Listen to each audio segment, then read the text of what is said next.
오늘은 건국대학교 2024학년도 거고요. 문법을 한번 저와 함께 같이 푸는 시간을 가지고 문제 4문제 풀고 난 다음에는 해설로 바로 이어가도록 하겠습니다. 자, 조용히 저와 함께 문제를 풀게요.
자, 한번 문제를 다 풀어봤거든요. 여러분도 지금 문제를 풀어봤을 텐데 여러분이 문제를 풀듯이 저도 한번 같이 문제를 풀어봤고, 자, 이제부터는 한번 문제들의 포인트, 그리고 이제 어떤 식으로 문제를 접근을 해갔어야 되는지 그런 것들 한번 같이 정리를 하도록 하겠습니다. 건국대 같은 경우에는 굉장히 수능적인 성격을 가지고 있는 시험지잖아요. 문법 포인트 또한 그래요. 근데 건국대학교 같은 경우에는 다른 학교들 시험하고 좀 다르게 독해조차도 굉장히 수능적이기 때문에 정말 편입스러운, 소위 말해서 되게 어려운 독해는 출제가 되고 있지 않습니다. 그래서 합격컷도 굉장히 높은 편이고, 그에 따라서 합격은 뭐가 결정을 짓게 되냐면은 문법이 결정을 짓게 됩니다. 아무리 이게 문법이 수능적으로 나온다 하더라도, 여러분이 수능 시험 봤을 때를 생각해 보시면 아시겠지만은 수능 문법 한 문제 나오잖아요. 근데 그것도 진짜 정답률 낮거든요. 그 한 문제에 대한 평균 정답률이 40% 언더입니다. 그래서 여러분은 이제 수능 시절부터 문법이 굉장히 고질적으로 약하고, 그 문법 약한 거에 대한 그 대비가 특히 건국대 같은 경우에는 되지 않는다면은 절대 합격할 수가 없습니다. 그런 의미에서 같이 한번 풀어보는 겁니다. 자, 그러면 이제 21번부터 한번 같이 볼 건데, 자, 어떻게 항상 문제를 푸셔야 되냐면은, 자, 출제 코드는 항상 이렇습니다. 어떻게 가냐면은 항상 문장의 구조를 먼저 봅니다. 그래서 이 구문이 어떻게 구성이 되어 있는지, 문장의 주어는 뭐고 동사는 뭐고 수식어는 뭐고, 그 다음에 목적어는 뭔지, 뭐 보어는 뭔지 이런 식으로 구조를 보셔야 되는 것이고요. 그 다음에 이제 출제 코드가 뭐가 있냐면은 문장의 구조를 본 다음에 이제 단어를 봐야죠. 그래서 문장을 구성하고 있는 단어, 이 단어마다 여러분이 이제 그 반응을 해야 하는 단어도 있습니다. 이 단어라든가 해석을 따져보는 것이 여러분이 문제를 푸는 순서가 돼야 돼요. 알았죠? 물론 이게 좀 익숙해지면 유기적으로 동시에 확인을 하게 되겠지만은 원래는 이렇게 세 가지 포인트를 확인을 하셔야 한다. 그러면 이제 21번부터 볼 건데, 자, 제가 아까 문제를 풀 때 주어를 이렇게 딱 잡았단 말이죠. 주어가 딱 보이고 그 다음에 동사가 있어요. 그 다음에 and가 보이고 동사 또 있죠. 그러니까 and가 있기 때문에 동사 두 개 나올 수 있죠. 근데 이제 밑줄은 이 두 번째 동사 뒤로가 있기 때문에, 자, 뒤로가 있기 때문에 여기 make부터가 중요한 포인트입니다. 알았죠? 그래서 첫 번째 보시면 이 동사가 하나가 있었지만은, 자, 여기 make가 영어에서 가장 중요한 동사거든요. 자, 일명 뭐 오형식 동사다. 그래서 오형식 동사이기 때문에 목적어 뒤로, 자, 목적 보어 자리에 형용사가 오지 부사 같은 게 올 수가 없다는 게 출제 포인트가 되겠습니다. 이렇게 패턴화되어 있어야 돼요.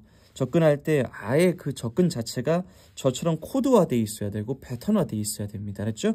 그래서 마음대로 푸는 게 아니에요. 물론 다 출제 코드에서, 문법 출제 코드에서 다 배울 겁니다. 제 정규 강좌요. 그 다음에 2번 B번이죠. 자, B번도 보시면 예를 문제를 또 보셨을 때는 어떻게 봤어야 되냐면 역시 문장 구조부터 봐야죠. 그러면 이제 이게 가주어라는 걸 빨리 눈치를 채야 되고요. 어떻게 할 수 있냐면은 진주어가 이렇게 펼쳐져 있으니까. 됐죠? 그러면은 여기에 동사 뒤로, 자, 보어가 보이죠? 그 다음 진주어가 펼쳐지고 있고요. 물론 제가 지금은 설명하는 입장이기 때문에 하나하나 쓰는 것이지, 뭐 문장 구조를 따질 때는 절대 쓸 필요가 없겠죠. 저는 이제 구조를 보여드리겠습니다. 그 다음에 또 역시 뭐가 보이냐면 and가 보인다? 확인되죠? 그 뒤에 다시 한번 또 for 뒤에 to가 또 나옵니다. 그러니까 진주어가 역시 또 나온다는 게 확인이 되는 것인데, 그러면은 가만 보면 아까랑 구조가 비슷한 것이 for 뒤로, 자, 의미상의 주어 뒤로 진주어, 의미상의 주어 진주어 이렇게 나와 있죠. 그러면 얘는 뭐냐면 확대할게요. 자, it is common, it is rare 이렇게 이어지고 있는 병렬 구조였던 것이죠. 그래서 이렇게 형용사끼리 연결이 되고 있습니다. and를 통해서 연결이 되고 있는 것이고요. 다시 확대할게요. 이 앞에서 뭐 it is를 쓸 필요는 없죠. 반복될 필요는 없죠. 그래서 생략되어 있다고 보시면 되겠다. 그 다음에 C번 보겠습니다. 자, 이 문장 같은 경우에는 역시 문장의 주어를 보면 여기 있죠. 자, 주어가 있고 그 다음에 수식어 한번 나오고요. 동사의 밑줄이가 있다는 것은 뭐냐면 확대. 자, 동사의 밑줄가 있다는 것은 우리가 확인해야 할 코드는 태, 수, 시, 능동태, 수동태, 수일치, 시제가 출제 코드입니다. 그 중에서도 특히 주어와 동사의 간격이 떨어져 있을 경우, 주어와 동사의 간격이 떨어져 있다는 것은 수식어가 중간에 껴 있다는 겁니다. 이렇게. 자, 이런 경우에는, 자, 확대할게요. 자, 수일치가 포인트가 됩니다. 그래서 여러분은 문장의 주어가 단수인지 복수인지 확인. 복수, 주어죠. 그럼 동사 또한 복수가 돼야 합니다. S가 없어야 복수 동사라고 하는 거야. 그래서 C는 이상이 없는 거죠.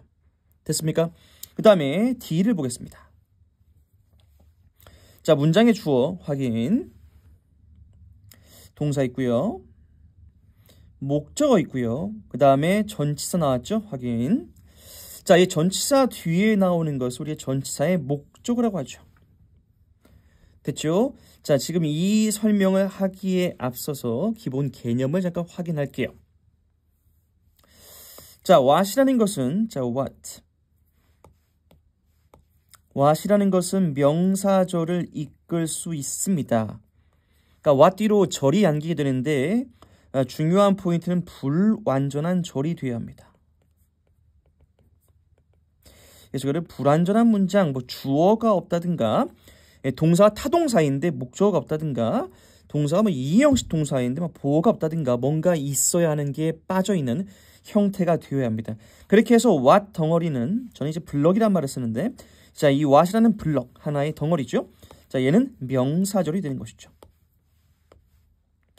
자, 이 덩어리는 뭐라고요? 명사 덩어리입니다. 명사 블럭. 자, 명사 블럭이기 때문에 문장의 주목보 자리에 가게 되겠죠. 지금은 자, 전치사의 목적어 자리에 가 있습니다. 그러니까 자리값은 괜찮아요. 대신에 what 뒤에는 무슨 문장 와야 한다고? 불완전한 문장이 와야죠. 자, 뒤에를 볼까요? 자, 효과적으로 사람들은 상호작용합니다. 자, 누구누구와 자, 디자인과 이렇게 완전한 문장이 나왔기 때문에 이거는 잘못된 거죠. 그래서 what을 삭제해야 되고요. 자, 얘는 지금 뒤에 완전한 문장이 나왔기 때문에 완전한 문장이 나온 게 가능한 경우는 이제 의문 부사라는 게 있기 때문에 특히 뒤에 부사까지 껴 있는 거 보니까 뭐 how가 적절하겠네요. 그러니까 뭐 대안을 이렇게 찾아내는 것을 여러분이 기대하는 것보다는 이제 what 뒤에 불완전하다라는 것을 여러분이 인지한 상태에서 이렇게 문제를 풀어내는 것까지만 하시면 충분히 여러분의 역할을 한 것이고요. 그 다음에 2번도 보시면 문장에 주어 있죠. 자, 수식어 있고요. 동사 여기 있고요. 그 다음 전명구 나왔어요.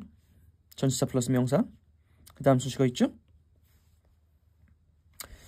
자, 여기에서 이제 봐야 하는 포인트는 자, help라는 동사죠. 자, help라는 동사는 용법이 있습니다. 자, 이 단어마다 중요한 단어 같은 경우에는 이거 다 이제 출제 코드에서 정리할 건데 중요한 단어 몇 개들 같은 경우에는 용법이 있어요. 반드시 알아야 할 용법. help 같은 경우에는 뒤로 투부정사나 동사 원형을 저는 RV라고 표현하는데 동사 원형이나 RV 형태가 와야 합니다. 그래서 to는 생략될 수도 있죠. 그래서 help가 나오면 이걸 저는 이제 조건이라고 해요. 조건이 주어지면 저는 반사를 해줘야 돼. 이걸 확인을 바로 해줘야죠. 그래서 이런 조건 반사를 여러분이 확인을 해줘야 한다. 그래서 뭐 help 같은 경우 뒤에 동사 원형 나와 있으니까 틀린 게 없다는 걸 빠르게 확인하고 뒤로 가셔야죠. 자, 22번을 보겠습니다. 자, 문장의 주어, 동사, 그 다음에 보어 나와 있고요. 그 다음 because 뒤에 또 역시 완전한 문장 나온단 말이죠. 그럼 주어 확인되죠? 동사 나왔어요. 그럼 자리값이 여기가 네, 목적어 자리. 확대. 자, understand의 목적어 자리죠. 얘는 그 how라는 애는 명사절을 이끌 수 있느냐. 조금 전에 봤지 않습니까? 자연이라는 것이 그것을 어떻게 디자인하는지라는 이런 명사절이 된 것인데 how가 명사절을 이끈다는 걸 조금 전에 봤죠? 자, how가 명사 덩어리를 이끌고 있습니다. 그래서 전치사 뒤에 쓰이고 있다는 것을 확인을 했고요. 그래서 1번은 A번은 괜찮다. 그 다음 B번을 보시면 자, wood itself has evolved.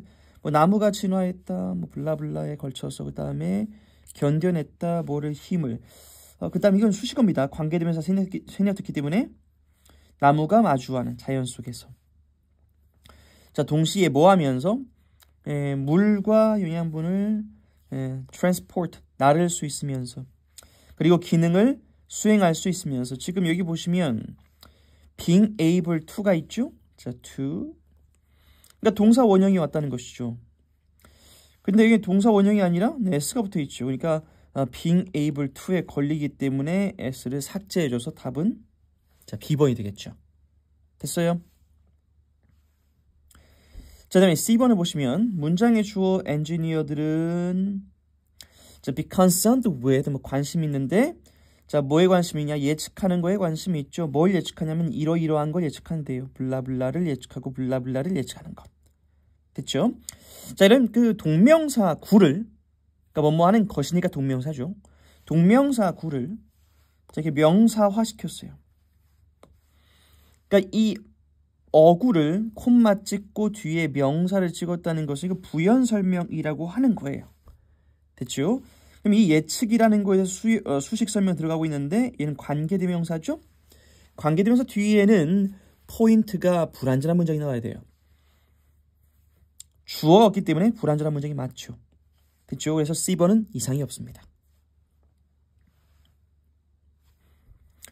자, D번 볼게요. 자, 이러한 결함은 목적을 담당한다. for 나무를 위한. 그 다음 and가 나오고요. 그 다음에 또 이제 동사 두 개가 가능하죠. 첫 번째 동사, 두 번째 동사. and가 있기 때문에 동사가 두 개 가능하고요. 그 다음에 뭐 이제 이러한 결함은 intrinsic, 굉장히 내재되어 있는 것이다, 본질적인 것이다. 뭐에? 그것의 구조에 있어서라고 했을 때 확대. 자, 대명사에 밑줄가 있다는 것은 얘는 대명사에 수를 묻는 겁니다. 그러니까 there냐, it냐 이걸 묻는 것인데 선행하는 명사가 단수면 it로 갖는 것이고 선행하는 명사가 복수면 there로 받는 것이 맞죠. 근데 그것의 구조라고 했을 때 이 그것이라는 건 뭐냐면 나무의 구조예요. 그래서 나무가 지금 단수로 돼 있어요. s가 붙어 있어요, 안 붙어 있어요? 나무에는 s가 안 붙어 있죠. 그래서 it가 맞습니다. 오케이? 자, 다음에 2번 볼게요. as부터 여기까지는 부사절 날리겠습니다. 미줄은 주절에 있기 때문에 주절에만 신경 쓰면 돼요. 그러면 인류가 노력하는데 이거 하고 이거 하려고 노력한다. 자, 그 나무를. 그 다음에 목적이 있죠. 뭐뭐 하기 위해서. 그러니까 이 완전한 문장이 나온 다음에 뒤에 to가 붙었다는 것은 목적으로서 이제 뭐뭐 하기 위해서란 말로 쓰고 있는 부사 역할을 하고 있는 것이죠. 그래서 틀린 건 없습니다. 자, 그래서 확인해서 지금까지는 우선 그 21번 같은 경우에는 답이 D번, 22번 같은 경우에는 답이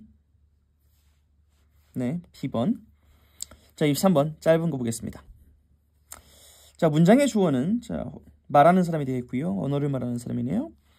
자, 교육에 대해서 접근권을 가진. 그러니까 선행사가 만약에 언어일 때는 which가 돼야 할 것이고 선행사가 사람이라면 who가 되는 게 맞겠습니다. 그러니까 이게 선행사가 뭔지를 확인해야 되는데 선행사가 뭔지는 어떻게 알죠? 가끔 보면은 무슨 뭐 해석이 필요 없다 뭐 이런 말들도 하는데 문법 문제 볼 때 해석이 필요한 경우가 상당히 있습니다. 그런 거짓말은 하지 않았으면 좋겠고 해석이 필요 없다라고 이렇게 장사한다는 것은 말이죠. 학생들에게 매력적으로 보일 수 있겠지만은 사실은 그렇지 않습니다. 자, 지금 딱 보이시는 것처럼 교육에 대해서 접근권, 교육을 이용할 수 있는 언어겠습니까? 교육을 이용할 수 있는 사람들이겠습니까? 당연히 사람이겠죠. 그래서 얘는 해석을 통해서 선행사가 speakers를 잡고 who를 쓰는 게 맞겠구나 하고 넘어가는 것이죠. 됐어요? 해석입니다. 그 다음 문장의 동사가 다시 한번 일로 갔죠? 자, 아까 말한 것처럼 동사의 밑줄이가 있습니다. 그러면 태수시입니다. 태수시. 능동태, 수동태, 수일치, 그 다음에 시제인데 지금 주어가 단수인지 복수인지 확인해야겠네요. 왜? 거리감이 떨어져 있잖아. 주어랑 동사의 거리감이 있으니까 주어가 복수예요, 단수예요? 복수죠. 그러니까 지금처럼 복수를 쓰는 게 맞죠. 만약에 여기다가 was를 썼으면 틀렸죠. 됐어요? 그 다음에 were duly convincing 이라고 나와 있는데 자, 이런 게 바로 이제 조건이 들어온 거죠. 조건. convince라는 이 단어를 보면 여러분 확인할 게 있어요. 아까 그 help라는 단어를 보면은 뒤에 투부정사가 있냐, 동사 원형이냐 이런 걸 확인해야 한다고 했잖아요. 그렇죠? convince라는 조건이 주어지면 여러분은 반사적으로 이런 걸 확인해야 한다는 게 딱 있어야 돼요. 오케이? 그게 뭐냐면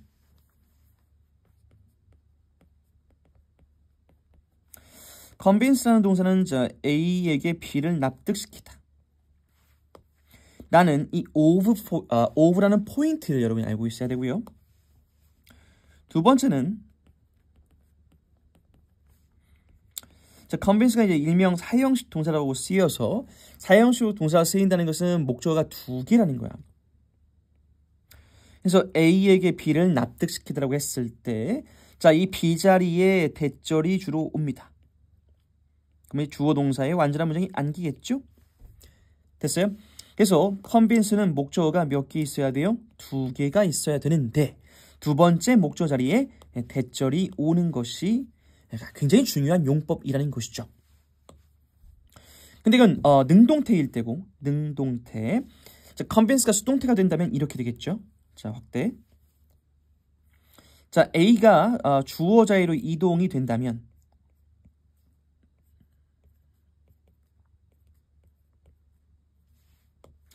자, 필기가 마음에 안 들어서.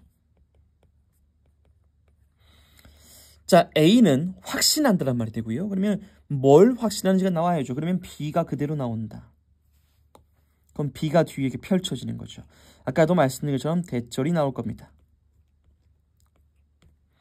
됐어요? 그러니까 수동태가 되어도 목적어가 있는 아주 특수한 경우가 되는 거지. 오케이? 그러면 얘도 지금 보시면 자, BING는 능동태인데 능동태라는 경우가 된다면 목적어가 두 개가 돼야 되는데 대절밖에 없다는 것이죠. 됐습니까? 그러니까 목적어가 하나밖에 없어요. 그렇다면 우리가 여기서 할 수 있는 것은 문장 구조를 전체를 뒤트는 것보다는 이 convince드로 바꿔주면, 즉 수동태가 되면 뒤에 목적어가 하나가 딱 올 수 있게 되겠죠? 그러면 화자들은 확신하게 된다. 뭘?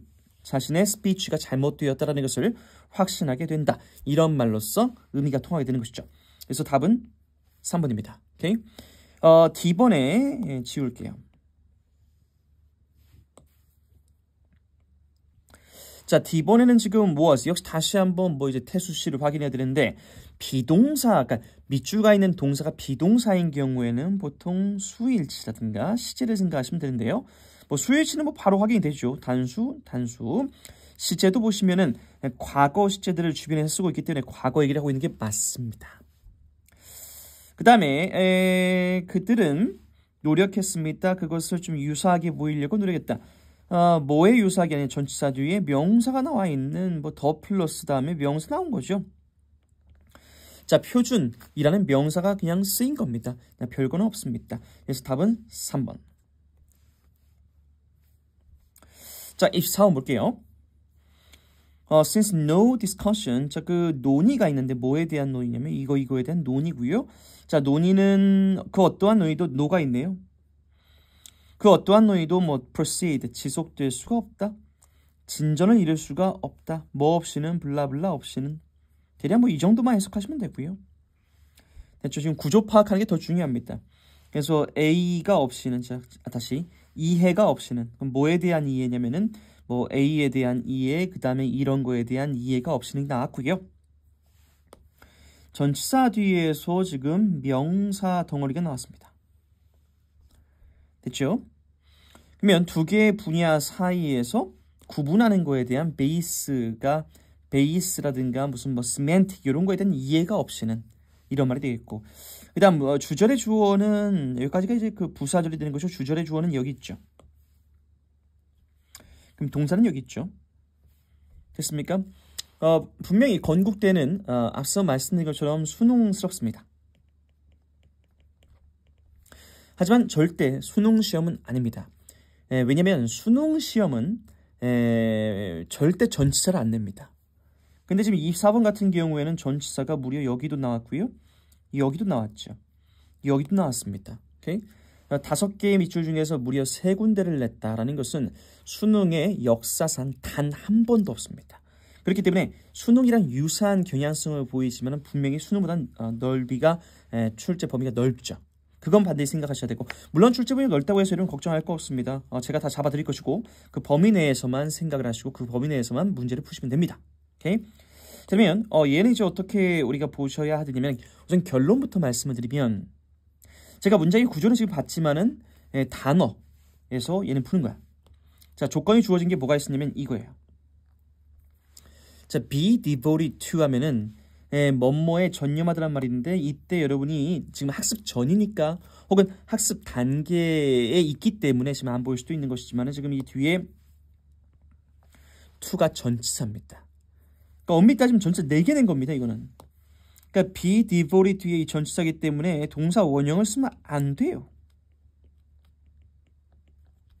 동명사에 쓰는 문제죠. 그래서 답을 요걸 고르는 겁니다. 됐죠? 여기 있는 of 같은 경우에는 그 명사가 discussion이라는 명사가 목적어를 취하려면은, 원래 명사라는 게 목적어를 취하려면은 명사 이럴 순 없고요. 자, 얘를 목적어로 취하려면은 여기다 전치사를 써줘야 돼요. 디스커션 같은 경우에는 확대할게요. 디스커션 같은 경우에 of를 쓰거나 혹은 비슷한 게 또 about도 있어요. 지금 화용론에 대한 논의, 화용론에 대한 논의 해가지고 뭐 이제 of pragmatics 혹은 about pragmatics 이런 식으로 해서 명사와 명사의 연결고리를 만들어줘야 되고요.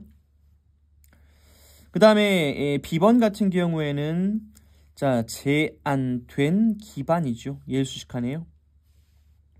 자 이런 기반이라는 것은 기반이 제한할 수 있는 게 아니라 기반은 제한이 되는 것이기 때문에 수동 형태를 쓰는 것이죠.